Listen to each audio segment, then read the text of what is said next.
Greetings, Vault Hunters, and welcome to Echoes from the Borderlands, the podcast where we explore the iconic Borderlands franchise through conversations with the writers, devs, artists, and others who are responsible for its creation and success.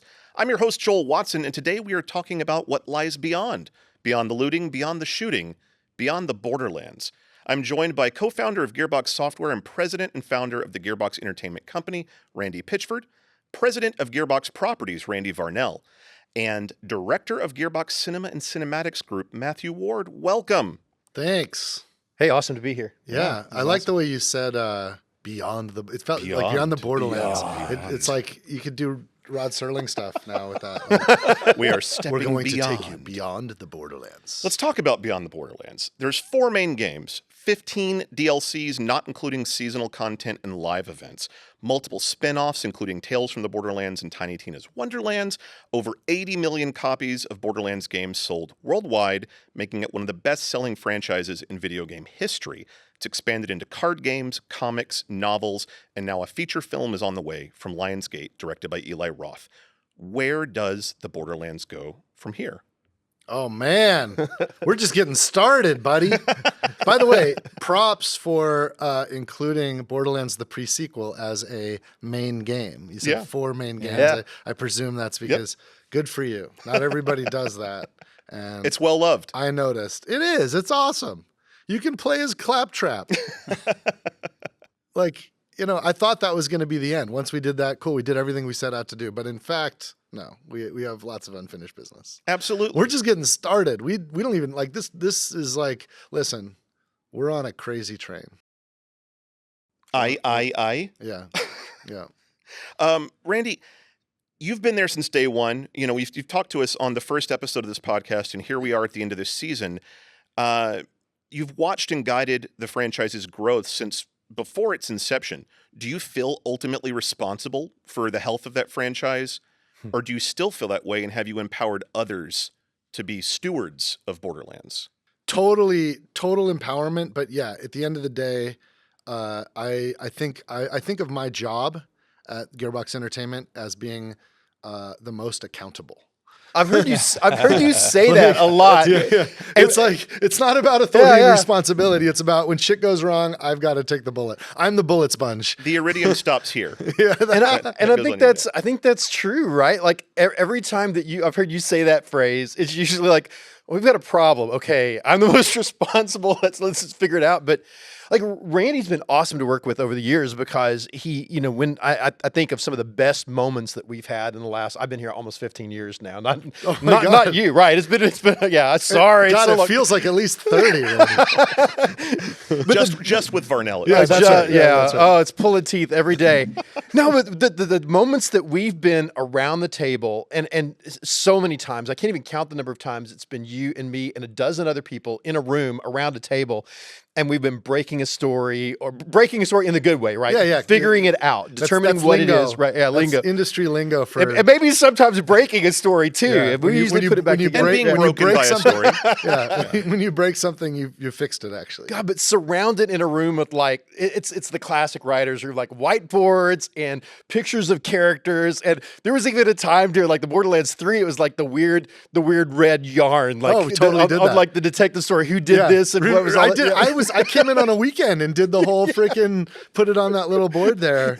There are whiteboards all throughout this office that would shock and terrify you in their level of, is the person that made this okay? Like, and what's yes and no. What's awesome whenever we come back to that, you're talking about like what's beyond. Like every time we kind of come and we're working on the next thing, we kind of do have this moment where we account for what's been. Like, what are all the pieces on the table? And we don't have a table big enough for all the pieces anymore. It's true. That's, I think, one of the most challenging things is, there's so much to do, so when we're making new stuff, we always want to tread new ground, but we have so much love for all the characters and the situations, and there's all this unfinished business that's always lingering, and we keep wanting to attend to that. And that balance between attending to unfinished business while forging new territory, and also factoring the stuff that we never got to do that we always wanted to do. As each step in new technology and new capability comes, that's always a part of it. It's a crazy balance between all these three things. And what do you think the percentage of Borderlands in the world is compared to what you've wanted to put out there? Oh God, I know this, but I'm gonna let you answer less it. Less than 1%. Yeah, less than 1%. There's so much to do. It's gonna. That's one of the reasons. You asked me earlier. One of the reasons why part of like the way I think about things is making sure that people are empowered and that everyone is putting themselves in the games too. Because we're not gonna get there. I'm gonna be dead. Even if I live to like 105 and we're going to maybe be like a quarter of the way through what we really should be doing here. Yeah. And there's not enough time, but you set a huge bar for us. I mean, the motto of the company is entertain the world. Yeah, we're failing miserably. We haven't reached the 8 billion mark yet. I know, like right. 80 million units. Yahoo! Oh, wait a minute. That's There's 8 billion yeah, right. that we got to reach somehow. Oh my goodness. We got a lot of work to do. So Pitchford has been here since the beginning. Varnell, you just said you've been here since 15 years ago. Yeah. Ward, how long have you been at Gearbox? I just rounded 2 years. Newbie. Woo! Yeah. That's right, noob. You are a babe. It's funny. It and feels like fresh-faced 6 weeks. I think I've been here a little bit longer than you. Just though, ever so slightly. Just ever so slightly. Yeah. But I walk around with authority. So You no do. one- yeah, You no do. one Well, knows. the hair. But I think what's awesome is this whole journey at Gearbox, we were talking a little bit about before, has been finding more and new creative partners to work with, and we're bringing you on is it's another, the chapter's leveled up a little bit. I'm just great. I'm blown away. I'm Yeah. grateful that I get to work on the same team as you. Like, I mean, well, dude, it's you worked on mutual. the Matrix. What the fuck? Before we get In to the your Matrix. your Matrix times, let's go a little bit further back. Where did each of you come in with Borderlands specifically? Oh, Randy, this is great.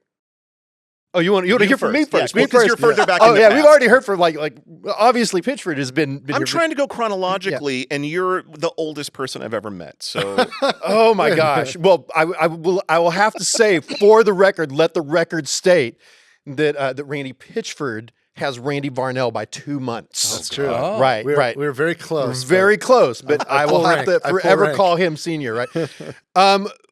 I came at one of the most interesting times as a developer. So I started Gearbox. It's actually not quite 15 years. It's March 2009. And you remember Borderlands released that fall, I think October 2009, right, is when it was. So when I joined Gearbox in March, everybody was on fire, right? We've talked some in this podcast about, the art style change after years of development, all that. They just done that. They were doing it. We had a whole episode, I think, where Randy and Mikey talked about like just putting in, I was there when the first time I saw the Marcus intro land in the game.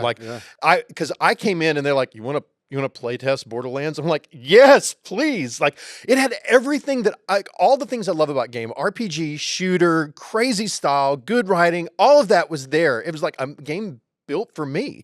And I had little to do with that first part of it. I got to play test some, I got some feedback, but largely that first year I was working on a different project. I came in and got to be a cheerleader. I was really just a fan that first year. And while everybody at that point, right before a game comes out, there's always a lot of self-doubt. Have we done the right thing? Have we made the right decision? Is it going to work? And I was the one just sitting there saying, yes, it's good. It's really good. I'm going to play this. And I do. I think if you look at Steam, Borderlands 1 for me is something like 300 or 400 hours. Borderlands 2 is I played the hell out of that game because it's great. did you feel like coming in as sort of an outsider? I mean, it's for anyone that's not in game dev, the last 6 months of a project might as well be the last 1 or 99%. Everything and nothing happens at the very end. That's right. There's so much work that went in before that you missed out on, that you saw a nearly complete product. Did you feel like you were the test bed? Like, hey, we've got someone internal who is excited about this, but you don't have any skin in the game, I guess is what I'm saying. No. Well, yes and no. Like, here's the reason I've been at Gearbox all this time, because I worked some pretty cool places before this, but Gearbox, I want to be here for another 100 years, please. But the thing that's really awesome about that first year is, even though very few people knew me, I came from, another small game company in Dallas where I was doing some other stuff, and no one knew me. I was working on a different project, But every time I had a piece of like, hey, this is cool. What if you did this? And like, oh, I know you probably have no time left. Everybody, even on fire, listened to me, respected to me, heard. It'd be hard for me to say if I had any material change contributions in that, but I didn't feel that way. I felt like a valued part of the team from literally day one at Gearbox. And there's a sickening enthusiasm that runs throughout this company. It's a virus for sure. Yeah. So it was one of those things that in that first month they're like, I want to be here forever because this is fun. Like these people aren't rejecting me. They aren't casting me out as an outsider. I'm working on. I was working on Brothers in Arms originally, and it was a very, very different tone of project from Borderlands, right? And so, but they didn't. I never felt dismissed or unheard or unwelcome. It was really great at the beginning, and I think Randy, you're talking about how we've always strived to put everybody in Borderlands that's been invited. That's been the case from the very beginning, probably even before I was here. But it was awesome. It felt good, and it makes me really excited. It's something I've tried to replicate with my team, and I hope we replicate for years going forward. And to be fair, though, you probably came in seeing like the worst possible way to land a game. Like today, like Sure. we're pretty good now. We're relatively sophisticated. Yeah. We like to land the plane. With Borderlands 1, it was like. Like that, it was nuts. It dropped from orbit and Yeah, landed. It was VTOL. It was not a landing. It was a vertical. But passionate people make passionate games, and that's always been something that's been awesome about here. And it sometimes creates hot landings because you're trying to. I think we work right up to the bell and then beyond. So it's pencils down. It's like you work till midnight. I can still do doodles in the margin. It's like those scenes in movies, where you have till midnight to make the decision, and the clock starts striking, and literally the scene is going on where the person is still doing stuff, and bong, and you're doing bong. Like that's how it feels around here. But that energy is great, and all the producers that are listening to this are telling me, "Shut up, Varnell! Shut up, Varnell! We want to." And I think you're right. There's a maturity that's come as we master and get better at games where we're a little bit better than that. But we work until we are forced to put pencils down to get everything that we can in the games. And maybe that's the kind of the thing is the people that tend to thrive at Gearbox tend to have what I call high give a shit factor. Yeah, for sure. You have to give a shit. You know what I mean? And when you do, it's like you can't stop us. We're gonna make stuff happen. Ward, you came in just over 2 years ago, so BL3 is already out. Yeah, it just came out. How did you experience Borderlands from the inside at the end of our last major release?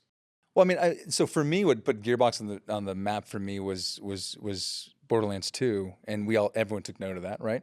And game studios were studying it, and like, how can we, do what they did, kind of thing. And it wasn't until Borderlands 3 came out that I it felt like the saturation was just kind of turned up a bit, and the art style had just jumped. And for me, I was like, "This is incredible." It's the hardware generation. Something, yeah, it could have been that too, right? No, I mean, from a player standpoint. I did a lot of research preparing for this and went back to all of the games. Feedback? And for me, it was between 2 looks amazing. Booting up 3 for the first time in forever, you're like, "Oh my goodness!" Right. Like this is. It's sharp, it's crisp, it's dynamic. With 2, we still were supporting 480p. Wow. Yeah, which. So we didn't have to, like with 3, it was like, okay, everyone's HD now. Yeah. So it changes everything. Like from like line, when you're talking about like the shading we do with the line thickness and some of that other kind of work, it changes that fidelity change just makes that intent of that graphic novel look in real time really, really pop in a way it never could on prior generations. It's one of the reasons why I've been so like gung ho for all the efforts that people have had to like remaster this stuff, and to like take the back catalog games and make them like run with more modern technology and modern graphics, and we up the content, we up the rendering, up the lighting, and I'm grateful because like the old games look like garbage to me, but now they look amazing. So when you buy the new games, as we like have these like remastered collections and remake collections, it's just awesome to be able, if this is your first time experiencing Borderlands 1 or 2 and today's technology in today's world with this product, like that's the way to do it. I wish I could like be back then and have a time machine teleporter to play the games for the first time now, and then go back so I can. And the good news is people have that opportunity right now. They have it always to always jump into the franchise and now experience it in that new way. So yeah. You don't have the time machine, but they do. You know what's weird though too? A lot of us, our memory of it, like because we are moving forward with our experiences, will kind of fill in that. Right. You know, we feel this a lot sometimes with remakes of old nostalgia games. You know, where the memory of it is. I think a lot about movies that I saw as a child on a 13-inch CRT TV. And then you see them again later in high def, and it's like, have I ever seen this movie before? Yeah. Right, like, is it, so seeing that shift from 2 to 3, was it as a director or as a fan that you went something? I think it was special as here? just as an artist. I think just recognizing what the animations, how just the jump, and for me not even realizing that the two were connected. And then being like, oh, that's a sequel, that's a third. Oh my god, it looks great, it's amazing. And I remember even playing that, and I'd played 2, and it was such a big jump in the whole, just the opening mission, just with Claptrap. I found Claptrap a little bit less as desirable in 2. In 3, I was like totally following. I'm like, where do I go next? So it felt like narrative was a lot stronger in that game too, and I'd learned a lot since I met Randy about the efforts that actually took the jump from 2 to 3. Actually, the jumps from 1 to 2 to 3, and I just saw Gearbox was doing everything that I was like really attracted to. I was like, this one thing is that great. we've learned on this podcast as we've gone from before the beginning to now and to the future and beyond is with every release, everyone involved is saying, let's do it bigger, let's do it better, let's do more fun, let's do better looking, better sounding, better story, like better character, everything. There's no desire to stagnate. Was that attractive when coming on board? Well, that's the expectation, right? We're just talking about like Borderlands, the difference in the technology, and we're always chasing that, and the consistency of like we're not competing with anyone necessarily, because I think Borderlands is itself, but we have to be cognizant of what our audience is expecting, what they're playing on what other companies are doing with their consoles, and how they're finding new colors and et cetera, et cetera. So that's just opening the door for us to do greater things. I don't think there's a stagnation ever of. I think artists get sick of working on the same IP at the same time. So even us, we have to kind of renew it for ourselves to be interested in it. If we kept making Borderlands 1 and then Borderlands 1 and then Borderlands 1 and then Borderlands 1, yeah, we'd have a serious drop-off rate. And Varnell, to your point, it's that stagnation is sort of, it sounds like it's instantly eliminated by the enthusiasm within. Oh gosh, like yeah, I can't think of many places where we've really gone stagnant. Like every game that we've done, we have this really cool thing that we do with Borderlands, right? Where we stay kind of alert and focused on what are people digging? Who are the characters that people like the most? When you go to a convention, we're the ones that are really being cosplayed, right? And we even do some research. We have a whole team, but we look at that and we're like, okay, we're going to bring some of that forward. We always love that familiar, but every game we also we want to create some new. And I think we found a really good general pace for the Borderlands franchise about always bringing some percentage forward, so we create that feeling of familiarity while creating some new realm to explore. And it's fun to do that in a framework. It's like there's so much chicken and egg in game development, right? So it's like on one hand, there's that kind of thinking that Varnell was just talking about, but we have to balance that also against like, okay, what theme are we committing to? What's the fun? Where's the real shit that's like in our storytelling? And like, okay, and then there's a certain point where every character kind of takes on a life of their own. And we don't have to create them anymore because they tell us what's going to happen. They tell us how they'd react to a situation, and that's when you kind of know you've gotten there with a character when they just what would Ellie do? Yeah, totally. And it's like okay, and so like when we're dealing something sexual, right? So you have all these influences, right? We have like these themes and goals, like thematic goals and like storytelling goals and experiential goals and game design goals. And then you think about like, okay, there's the landscape of what exists. There's the dreams about what we want to try to create.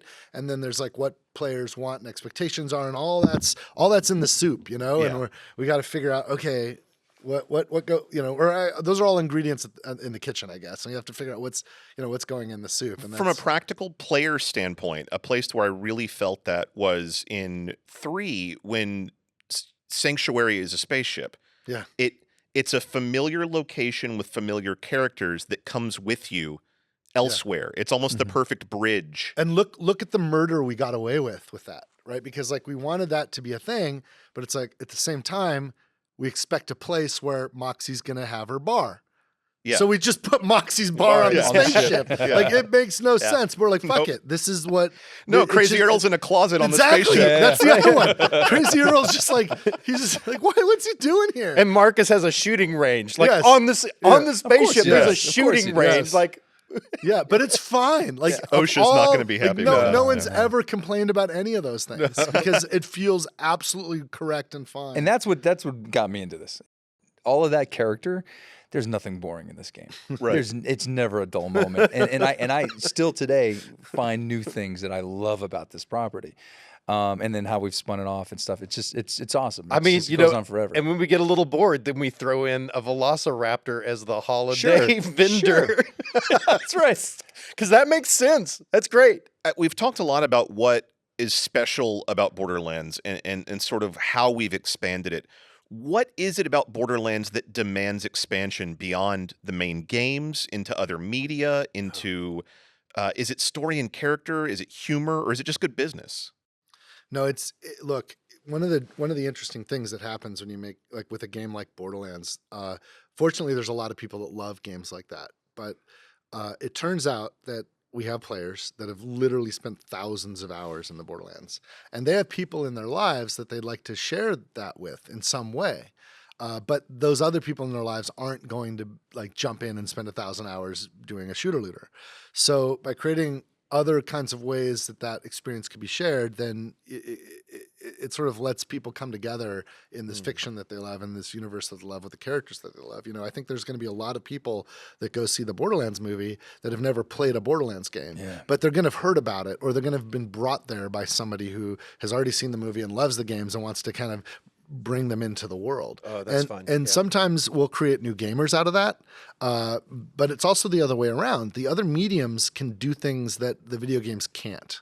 You know, with the video game, it's like, it's amazing that our species has figured out how to make this form of digital interactive entertainment where an audience can affect the outcome, can control the camera, can absolutely control the camera and have like total control over what they're looking at and where they're headed and what they're doing.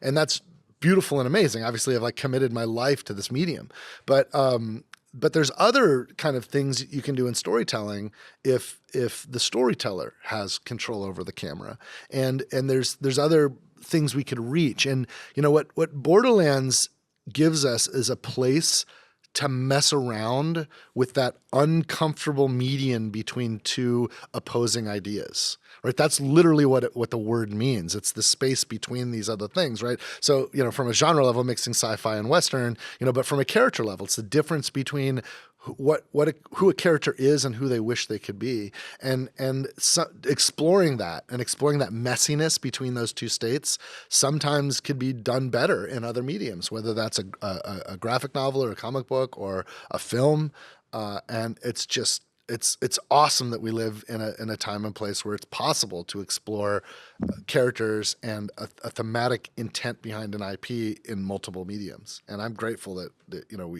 that our IP is earned that right to be able to do that. Varnell, you're in charge of our overall narrative development for Gearbox. You oversee that department. I do.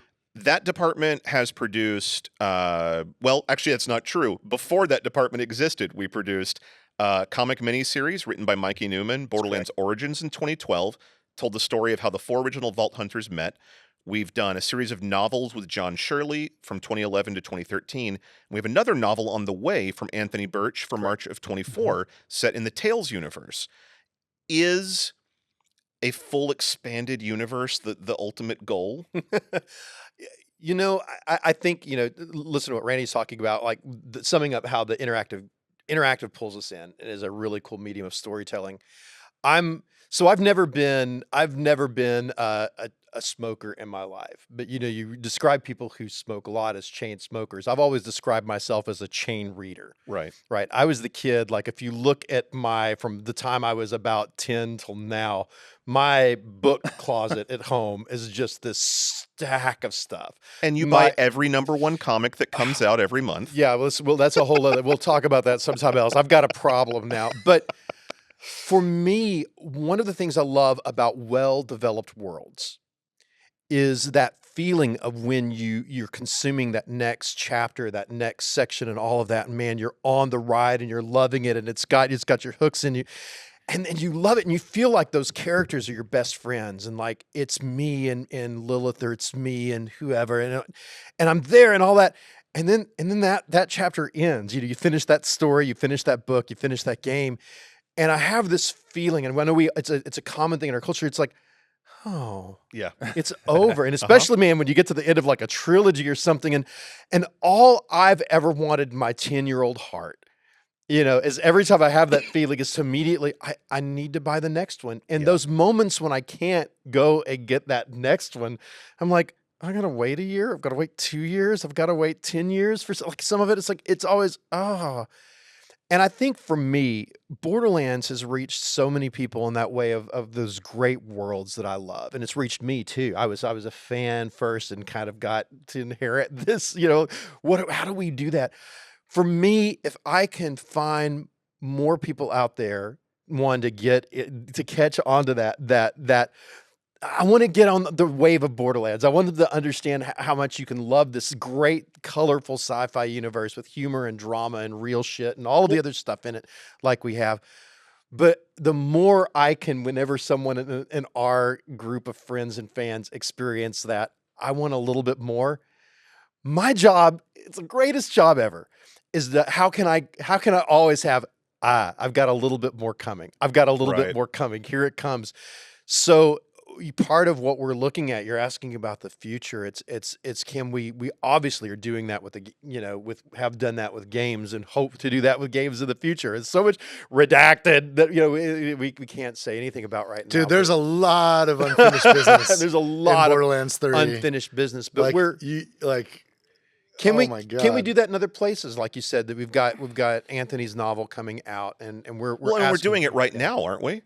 Literally right now. That is a lot of what this is. Like this is not, maybe the next step in what happens with Lilith, wherever she went, but it's something to say to a Borderlands fan. I'll just say it. Like, Lilith's not dead. Everybody should cut. know that. You know that's getting cut. No, come on. She, in Borderlands 2, she bamfed the fucking sanctuary. Like, we know she has this capability when the moon's the problem, and it's literally made of iridium. Like, she's got all the juice she needs. All these nervous people standing in the darkness back there. Like, it's cool. It's fine. Well, it's fine. They all work for you. I don't know. Everybody can anticipate that, and that gives away nothing. That gives away nothing. It literally gives away nothing compared to what we're doing. Holy shit! No, but like I can literally tell you what happens next with Lilith and what Elpis and all that, and it gives literally nothing compared to what we actually have coming. But building stories in that keep asking those questions, like I don't think they're ever. I think if a franchise and if a fiction, if a universe works well, the ones that I love are the ones that always ask the question, and what's next? Mm-hmm. And what's next? My favorite stories, we always, and it's a common thing to do. It's, we always stay to watch the credits at the end of a Marvel movie because it asks the and what's next question. And we've always tried to seed those types of things through. We can't help ourselves because the most excruciating thing in the world, when you're like, whether you're reading a book or watching a movie or hearing a story being told or whatever, is if you love it and it comes to an end and it's so freaking tidily wrapped up that there's never going to be ever anything again. Yeah.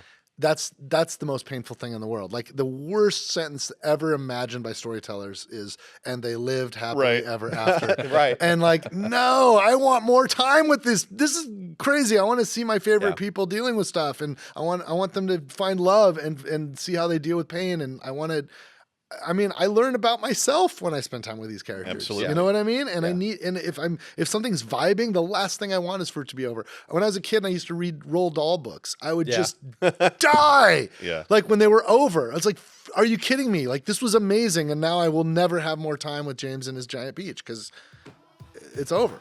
Vault Hunters, it's Daddy again. I'm going to cut right to the chase. I know you've been playing Borderlands behind the gym after school. Don't try to deny it. Gone easy on you in the past. I guess it's just not getting through to you anymore. So, you want to be a big grown-up Vault Hunter and play Borderlands? Well, you're going to play Borderlands. In fact, you're going to sit right here and play every single Borderlands game to date, and all for one great price. With the Borderlands Collection Pandora's Box from Gearbox and 2K. Don't roll your eyes at me. Let's see how much you still want to play Borderlands after you finish this generous and fairly priced bundle on Xbox, PlayStation, and PC. That's right, you're playing it all 3 times. Talk back to me again. You're playing it on current and last-gen hardware. That's what I thought. Now go to your room and don't come out until you've platinum Borderlands 1. Kids. Something Varnell said to me a while back. I actually wrote it down because it actually, like, I don't know, it kind of meant something to me. Was with Borderlands, we've opened Pandora's box. Why would we close it? Why would we even want to? Is that the driving philosophy? That's so awesome. Thank you. That's so awesome. I was literally on probably 4 cups of coffee that day, and it just came out. That's how it felt. Yeah, it was pretty manic. Yeah. I mean, look, we. I don't think we can. I don't think it's possible. That's the other thing about Pandora's. Right. It's not even, if you wanted to close the box, it's just not possible at this point. Yep.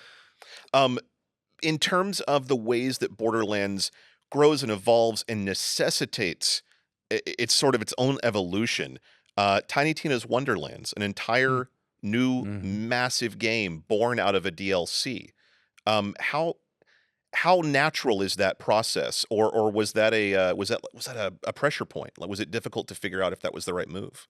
Oh my God, the world will never know how difficult it's been for me to crack that nut. I've been wanting to do a fantasy game since I founded the company in 1999, and when we stumbled upon Borderlands, it's like, oh, this game system is perfect, and the suffering, the suffering. But it's here now. So now we've got it, and it's a new, like, wow. There's a beachhead with it. You know, Wonderlands sold more in its first year than the original Borderlands did. So it's like, okay, we're on now. So yeah, that's dude, awesome. Let's not screw this up. Let's go for it. Let's go. So yeah, I'm pumped for that. Pumped for the future of Tina. Ward, you would have been here during the completion of Tiny Tina. Did you work? I worked. Yeah, we opened up the opening cinematic, and I directed the opening with some great feedback from these guys. Were there aspects to it that you went, okay, I couldn't have done this in a Borderlands game, but I can do this here? Or did it feel seamless? Oh, yeah, absolutely. I mean, the fact that we're dealing with her mind and this whole, place that she's brought to life. I mean, honestly, it's what we do for a living. It's a real world, but with a overlay of fantasy. Not fantasy, like, but literally one child's fantasies. Like the fourth wall, the fifth wall, it just keeps getting deep. I'll give you a little anecdote on Matt Ward here. When I first He's the model for Tina. We all know that. Well, here's the thing. You're talking about working on that and what you love about that, and it's because you and Tina are a lot alike in this. The very first time I met Matt Ward, he introduced himself. I can't wait. Listen, he introduced himself as a professional show and teller. Yeah. Right? And that's what Tina, especially in Bunkers and Badasses, is. She's the bunker master. She is the show and teller for the world. And that whole beginning sequence that you got to touch and work on is her. I'm worried. Welcome to my world. I'm worried that Varnell relates to me and Tina. And by the way, if you dissect that opening cinematic, it's like, I mean, Matt directed that, and the team at Gearbox that works for Matt on that is amazing. But it's like, just on so many levels, I think it's like the best kind of version of a cinematic that Gearbox has ever done. Like, forgetting about like your judgment on like the content, just thinking about just the technical execution of intent and how tight that is, and how dude, just the way the book comes into existence, and like, oh my God, it's like, I'm just so grateful that like Matt's here to make that shit so much better than our shitty ass stuff that we did back in the day. Was that your goal on Tina to like, I got to wow these guys? I mean, my goal was to recognize the talent that was already here, and then honestly shine the spotlight on them. And it couldn't have been done with again, like Randy said, the team here. Well, I was lucky to come on and have some great artists already in place. And there were some really remarkable talent that you just kind of helped shine at the end. Like Kent Alfred and his team had done a bunch of work on that. Yeah. Mike Costner. But it was awesome. That loop between like direction and you're in a situation where you've got a creative director, Matt Cox, but then you've got like me showing up. Like I'm the CEO and I'm like microing like, this, I think we need 1/10 of a second here. Like I'm doing like crazy, and like, what the fuck? But to manage that between the talent and all these, and holy crap, look at the result that you do. Like that's the real, that's hard stuff, dude. I know what that's like. We usually, a lot of times, creative director types and director types can really get destroyed in a place like Gearbox because you've got everyone on the team cares so much. So there's a million voices and influences that we care, that everybody has, their voices are meaningful. And then you've got like a character like me who comes from game development. I'm not a suit, dude. So I'm going to get in there, my sleeves are rolled up and I'm messing stuff up. But I have all this like authority and responsibility. He's the new guy and could immediately go, oh, this is Randy not trying to be CEO. He's just creative hat right here. And the things that work, I'll take. And the things that don't, I can tell him to fuck off. And I can work with Randy in that way. And I was like, oh shit. That's awesome. I think it was like one of the first emails I wrote back to you. I kind of responded to every one of your notes. And I remember, I think I didn't say no to anything, but I said, Randy, if we do this, it's going to cost blah, blah, blah. And the coolest thing is Randy came back going, okay, it's awesome. Yeah. And I think working with Randy, it's like Randy will insert himself when he sees a problem. He just wants to help solve it. And I think that's what's great about everyone here, is especially on the high level leadership. They just want to come in and help solve it. It's not like they say, I have the solve. It's like, let me help. And then we all work together. And we again, that's a perfect example of me being able to come in and have that support and also collaboration with all these guys that knew it way better than I did at the time. Especially. How do you decide whose advice to take in that position? Is the shot king, or are you trying to please anybody else? No, I mean, I think we're trying to do the best job for the audience. Ultimately, at the end of the day, it's just like the audience has to get it. They have to get the story. We have to deliver it, and that's what cameras do. That's what controlled cameras do. In a way, that's what the game does when you're playing it, all the mechanics that are behind that for that experience. So we have to make sure that everyone at home gets it, enjoys it. Again, it comes down to just entertaining the world. Yeah, I think when we do our best, it's when we're in those moments and we start to parse. That's my opinion. But what is the person who's seeing this for the first time? What is the fan of our franchise? What is the new person? What are they going to get out of this? What are they going to love for that? And we can really put ourselves in those seats. That's when I think we're at the top of our craft. As Borderlands continues to expand beyond video games, we've mentioned there's a movie coming out slated for August 9th, 2024. Includes Cate Blanchett, Jamie Lee Curtis, Kevin Hart, Jack Black. I don't even want to know how this cast came together. I feel like untoward things were done to get all these people in a video game movie. There's Oscar winners on that list now. That's outstanding. It is. When did a feature film become a goal for Borderlands? Oh my God. I started that process before Borderlands 2 came out. So The 2011-ish? Over a decade. Wow. It's been over a decade. And when I met the Arads at Arad Productions, Avi and Ari, Avi Arad was the founder and CEO of Marvel. And he and Ari, were coming at me saying, hey, like we think what we did for comics, we think that needs to happen for video games. That video games, there's real stuff here, and I like that thesis, but I beat the shit out of them. Like I made them, because dude, over the years, so many folks have tried to option property and come after us, trying to get us to hand over the keys to our babies so they can try to exploit them, and they earned it. So the first 3 years were probably just me just beating just courtship.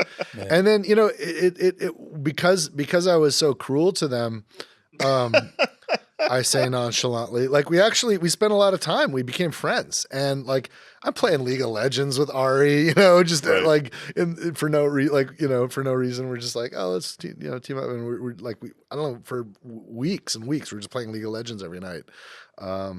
And it allowed a lot of trust and understanding. And I think that's key when you're working with people on things that are really important.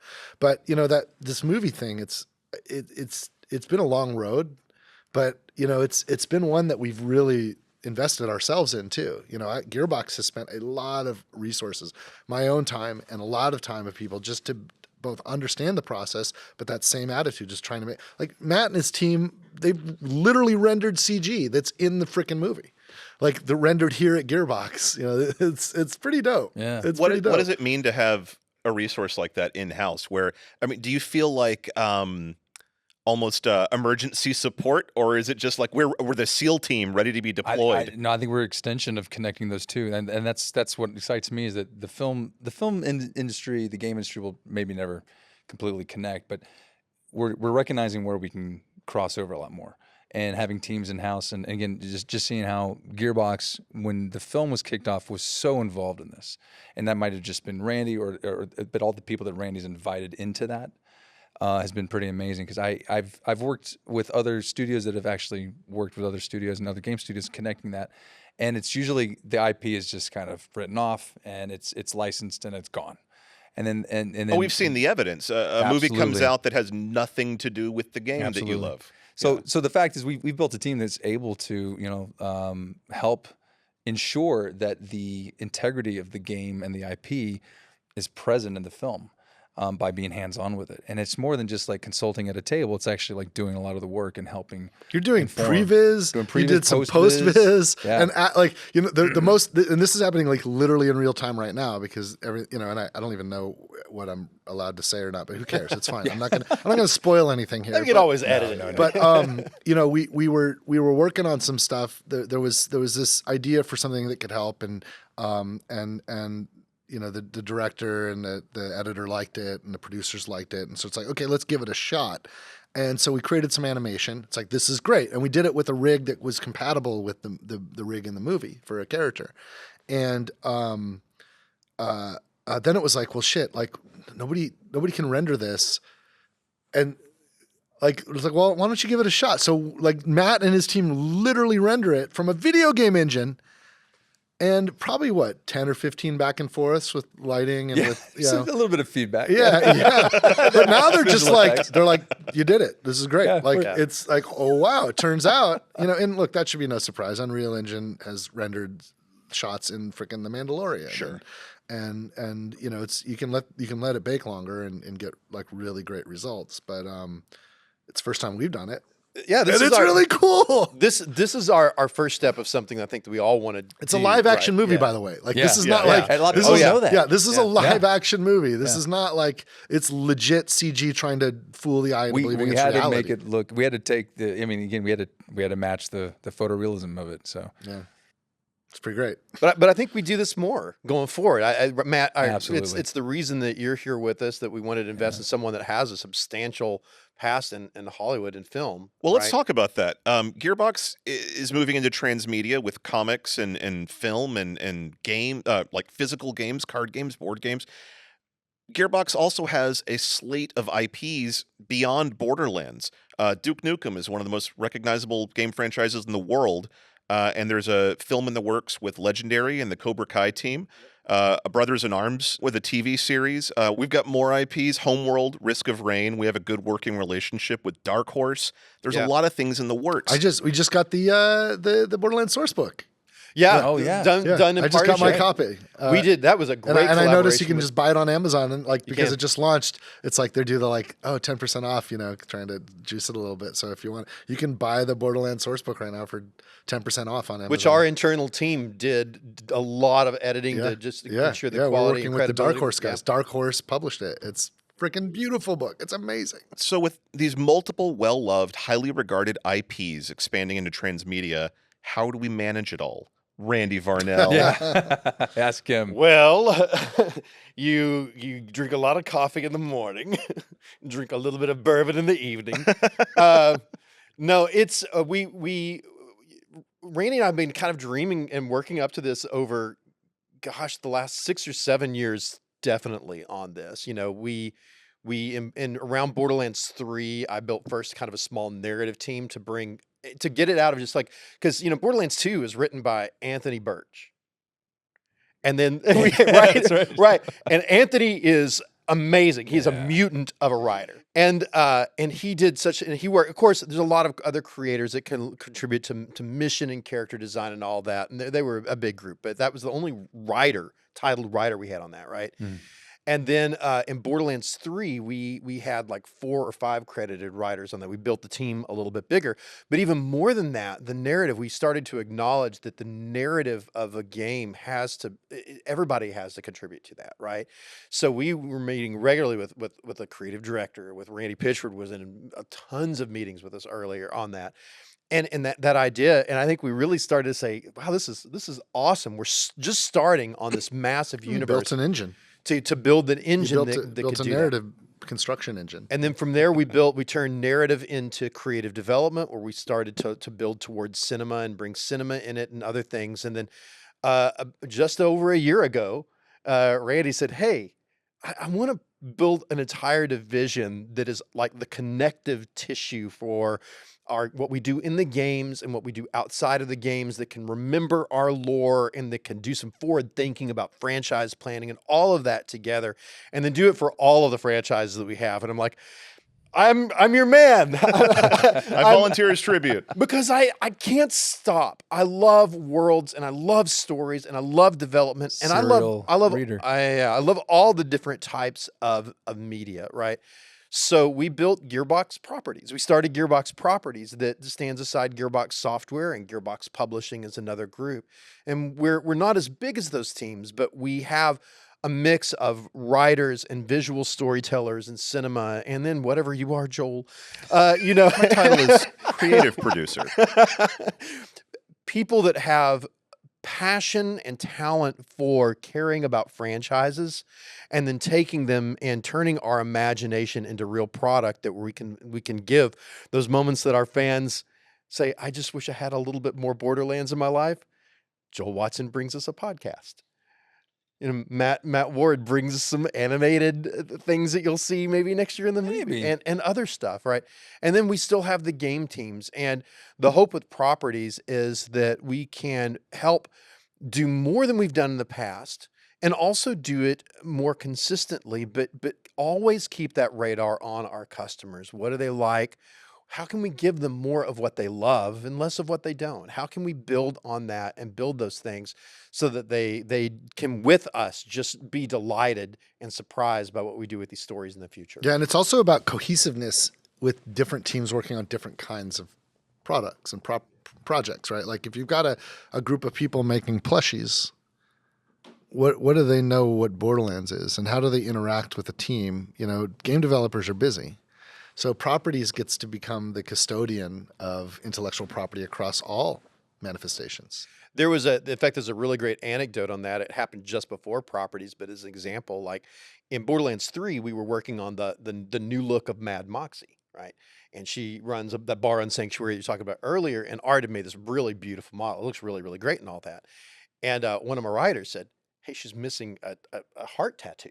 She has a heart tattoo on her chest. And Art was like, and we were, Art, it's better. And the writer said, well, normally that's the case. Like, you artists are awesome and you do great work, and we love to see the new visions, and you're always thinking about the journey that the character's on and everything.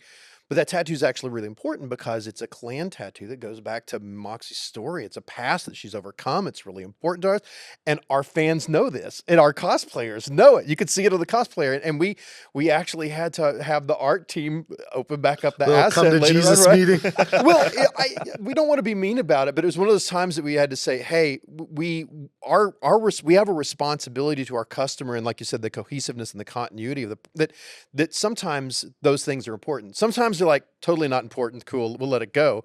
But sometimes it is connected to stories and connections to other people. Can you imagine what would that. have happened if we shipped Borderlands 3 and Moxie had no heart? We would have shut down. We would have shut down the company for sure. Yeah, it was critical. It was like for some people it would have been. It'd have been a gnarly. There'd been feeling. There would be feelings. It's small stuff, but it's 10,000 small things. I think right? I think that care and respect for the small stuff is what kind of makes it work. You know, it's like Yeah. there's a million things and they're all small, but everything is important. So it's like, One of the things that really struck me is odd but really interesting about Properties as you were putting the team together, as you were building out the roles that were necessary to complete this mission, was the addition of a lore master. I feel like that's a job that people, don't know exists, especially don't know exists in video games. It needs to exist in every game company. So once any world, and I think, like if you have an individual novelist who's writing your book, they're their own lore master. You know, to be internally consistent, you have to keep a Bible. You have to record all those notes and all that. When that's being done by a team and a growing team and a larger team on a franchise that has, 4 main games, 15D, all the stats you shared at the beginning, it's something as big as Borderlands. You need dedicated people that record all of that. So we found an amazing person. Kayla Lee is our lore master, who is, I kind of describe her as 30% library scientist, 30%, hostage negotiator, and 30% technician, because she has to build not only documents, but systems where anybody who's working on our content, our partners, whether they're inside the studio or outside the studio, we can give them, here's the definitive description of how you write Claptrap's voice, and here are examples, and here are his past, here are facts that are unchangeable about him, and there's things that you can play with, because Marcus said it, and who knows if Marcus was telling the truth, right? So we have those documents that we share internally, and if we do that job, it sounds like the nerdiest job ever, and it is. And I love it. Sure. I'm a turbo nerd. I just, it scratches all my itches. But if we do that job really well, what it gives us is the ability, is like we were saying at the very beginning of this podcast, to invite other friends and partners to the creative space to us, to add their specific creative talents to what we do, but with enough rails that it doesn't compromise the story that we're already telling with our customers, and tread on ground of people that really love. And I think every great artist loves to know what are the boundaries and constraints, so I don't cross any line, and then I can go nuts in there. Yeah. Right. And that's where we have fun. If we do that job well, then we can go faster. So to scale up an engine where we're doing this not only for Borderlands, but for all of our properties at Gearbox, having someone, and in fact, all of our writers and all of our creators, you've contributed to the Lore Bible and several of our products, right? Everybody does. But having one person at least that's at the helm, that's landing it all and organizing it all for us, it is absolutely a full-time job.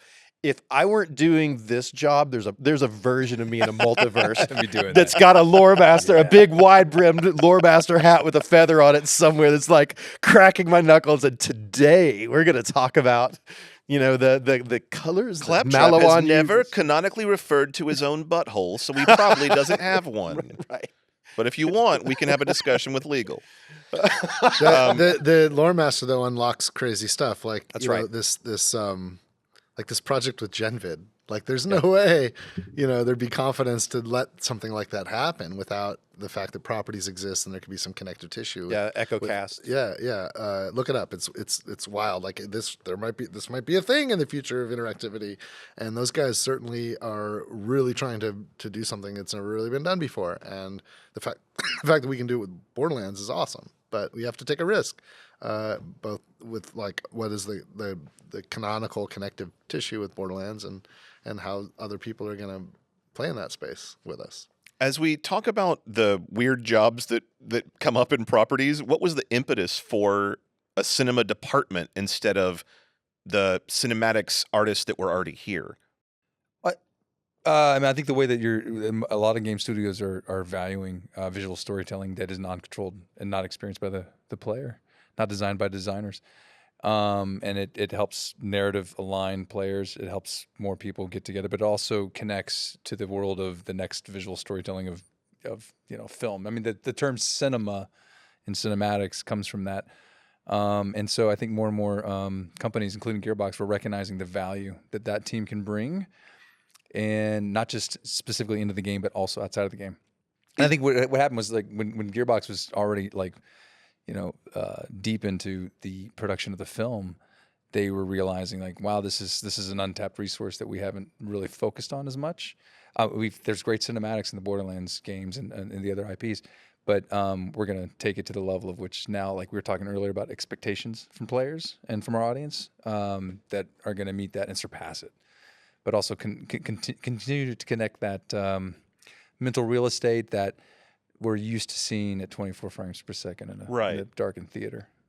You worked with Star Wars, Lucasfilm. You've worked, as Randy said, on The Matrix. You've worked with Robert Zemeckis. How do you bring that film experience into video games? How does it apply, and where is it totally different? Well, they're in short spurts, right?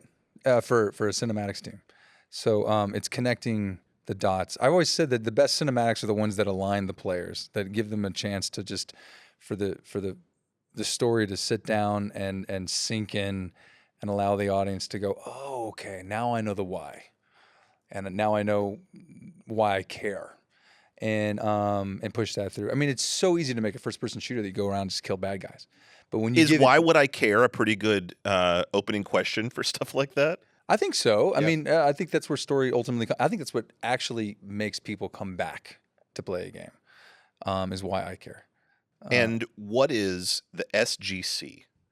Oh, the Society of Game Cinematics. As of recently, so more and more game companies are actually investing in cinematic content, connecting it more to the marketing side of things. Very, very typically, you'll see marketing content featuring mostly game cinematic content, or externally made or internally made.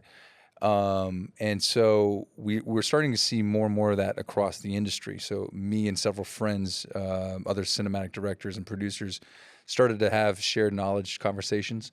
And we started to say, how do you do things like that? And how do you do things? And hey, you've done this before. How does that work? And we started to notice everyone's doing it differently. And that's kind of film for its core for the past 100 years has made movies pretty much the same way. Right. Games, everyone makes them differently. And when it came to cinematic content, we wanted to ensure that we were all helping one another rather than competing with one another. And so we started a society, much like the VES or the Academy of Arts and Sciences, that was focused on how we can make better cinematic storytelling inside of games and complement the game and complement the game experience. So it's a great little society. Is this the tipping point where the games companies have a bigger seat at the Hollywood table? Or do we not need that? Like, who cares? Let's just entertain people. Let's just make things that make people happy. Well, you always remind us that, and you do this a lot because we talk a lot together in meetings about strategy and how do we get things done and how do we do this entertain the world thing. And I love one of the things, Randy, that you do is you say, like, look, if we don't have to do, like, there's an instinct of creators to want to bring it all in here and do it all ourselves. This is my creation, my precious, right? And you remind me all the time that, but there are whole segments of the world that if we're trying to reach and people that we're really trying to bring into our family, we can't do it all ourselves. We have to find partners, and we have to have friends and people that we can trust. And especially as we go into other mediums, that like I've spent most of my life on making video games, on making software. I know a lot about that, right? Matt, when I watch you talk deeply about film stuff and get into that, I know a little bit because I've been around it a little bit, sort of, kind of, but you've done things that I've never even begun to touch. And it's really cool to watch. Oh, that's how you do that there. That's how this is organized. This is the work. And what's really cool is when we get to work with other partners and other people who have specialty, we don't have to do it ourselves. Yeah. We need to build those relationships and those friends and bring them in and then let everybody do the thing that they're great at and then share the universe together. When we make Borderlands on Broadway, I promise you that you and your team will not have to do any choreography. Yes. Okay, good, well, that's good because I cannot dance. No one wants that. Claptrap and I are about the same level. I do want to write Claptrap's "I Want" song though. That's I'm ready. Give me the piano. It's time to go. Borderlands is just getting started. Is sort of the vibe that I get from this whole conversation. It's almost not even a time to gut check where we are, but it's more about what haven't we done. It's excruciating because it's the most commercially irresponsible thing in the world right now would be to talk about the stuff we're all working on for Right. the future. But the future is like embarrasses the past. Is that what you hope if we're having this conversation in 5-10 years? Do you feel like that's the same? Oh, we haven't even started. Or Gosh, I don't know, man. Maybe I we mean, can get to 2%. Right? after a solid 2 decades of effort. Here's the trick. There's so many awesome and creative people around us here that, and when ideas begin to manifest in our minds, they're kind of beautiful and perfect, and we can see them. But the act of actually taking that from a mind and turning it into something tangible and manifesting it in the real world that can be shared and people can access, it takes a huge amount of effort.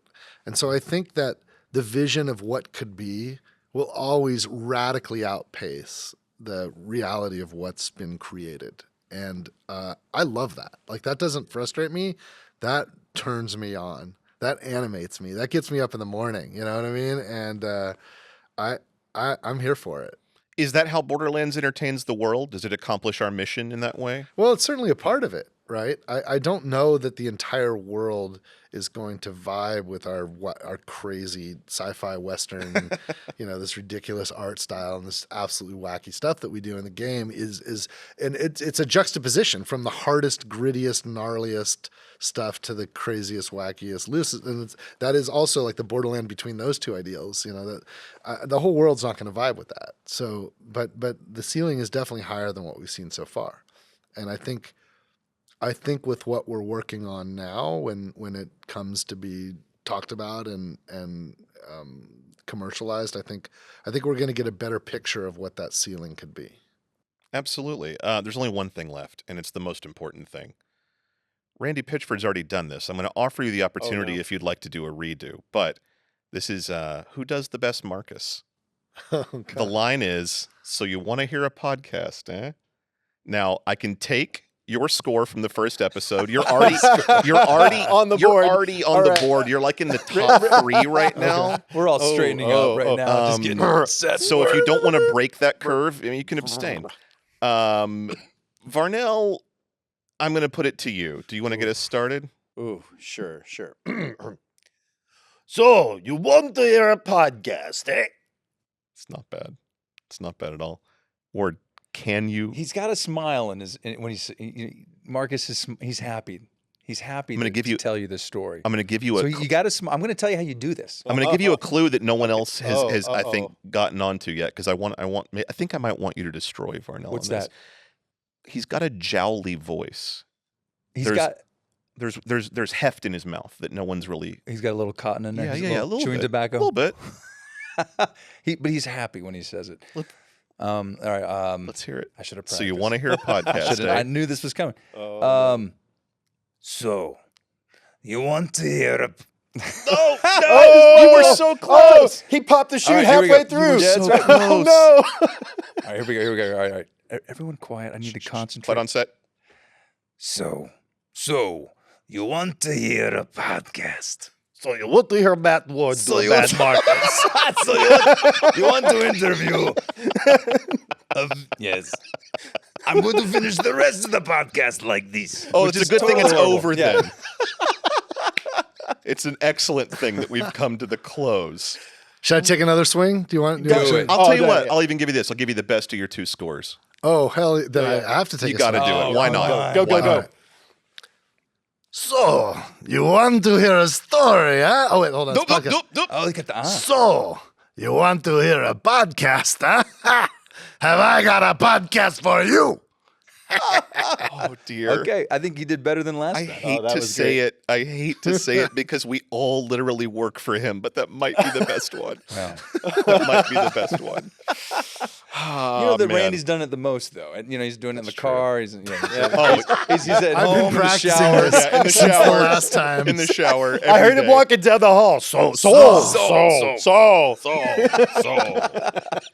calling Ari and Evia Rudd. So, you want to hear my impression, eh? We did it, you guys. We did it. We did it. We did it, you guys. Thanks for joining us, Vault Hunters. If you've made it all the way to the end of Season 1 of Echoes from the Borderlands without subscribing to the audio version wherever podcasts are available, or subscribing to our YouTube channel, youtube.com/GearboxOfficial, what's going on with you? How weirdly irresponsible. Are you in trouble? Do you require assistance? No? Then subscribe now, or you're going to miss out on future seasons and future special episodes. If you play video games, and who doesn't, and you'd like to get every current Borderlands game at one great price, snag our new bundle, the Borderlands Collection Pandora's Box, available now on Xbox, PlayStation, and PC. Huge thanks to my guests, Randy Pitchford, Randy Varnell, and Matthew Ward, as well as all of the guests we've had on this season, and everyone else in the Gearbox family that worked on Borderlands, from QA to audio to mocap and more. You've heard the stories from some of the people responsible for the big ideas that went into Borderlands creation, but it took the hard work and extreme talent of hundreds and hundreds of people over dozens of disciplines to bring this franchise to life, so we thank them all. One more time, I'd like to thank our behind-the-scenes heroes, April Johnson, Dakota Warren, Mark Petty, Rob Fernandez, Mike Cosner, and Hannah Terry. Additional thanks to everyone at Gearbox who contributed to this show, from cinematics, audio, marketing, communication, licensing, biz dev, and our director, Matthew Ward, who's directed every episode of this podcast. We couldn't, and we frankly wouldn't have done it without you all. Our theme song is Get Out of My Head by Wandermind. For Echoes from the Borderlands, for one last time, I'm Joel Watson. See you next time, Vault Hunters.